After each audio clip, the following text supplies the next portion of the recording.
Bonjour à tous, on se retrouve aujourd'hui pour un nouveau numéro de Ça va geeker. Si je vous parle de Blanche-Neige, Réponse, Hansel et Gretel, les musiciens de Brême, Tom Pouce ou bien encore du nain Tracassin, vous connaissez les auteurs? Oui. Et donc? Les frères Grimm, exact. Eh bien alors jouons. Rendez-vous dans la forêt des frères Grimm.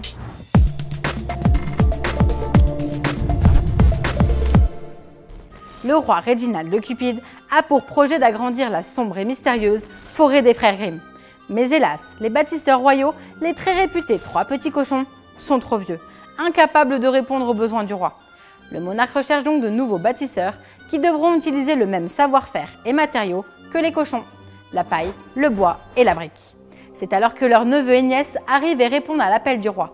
Quiconque parviendra à construire 3 maisons le plus rapidement obtiendra le titre de bâtisseur royal. Tim Eisner a décidé de convier bien des héros de contes célèbres dans la forêt des frères Grimm.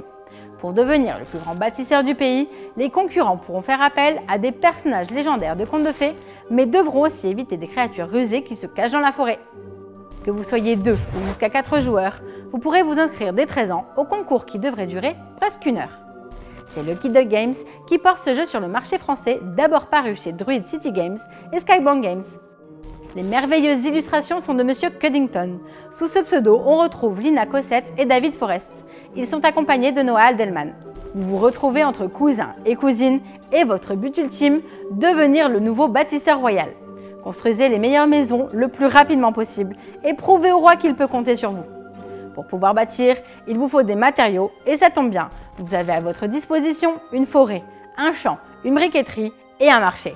Mais attention, des fables comme le grand méchant loup et bien d'autres vilains ne vous laisseront pas faire si facilement. Vous pourrez néanmoins compter sur d'autres fables et amis pour vous soutenir à tout moment. Une manche contient 3 phases de jeu, la phase de collecte, la phase de construction et la phase d'entretien. Voyons ensemble comment faire.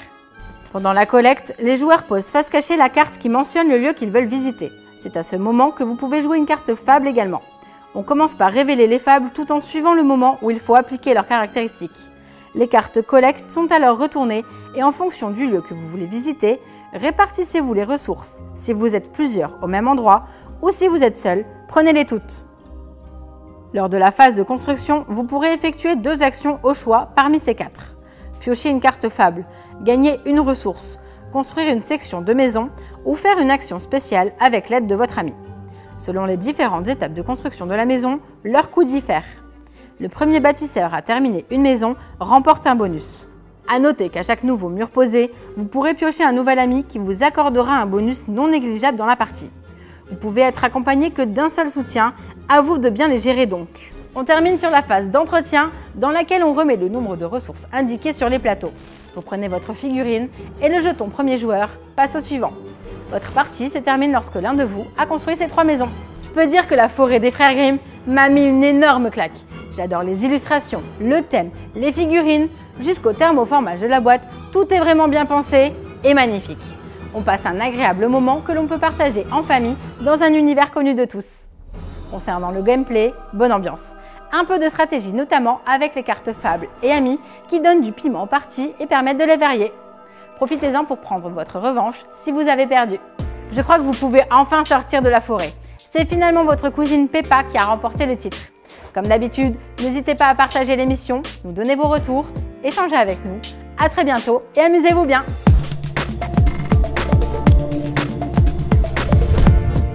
Allez, n'hésite pas à nous rejoindre sur YouTube. On va vivre des choses incroyables.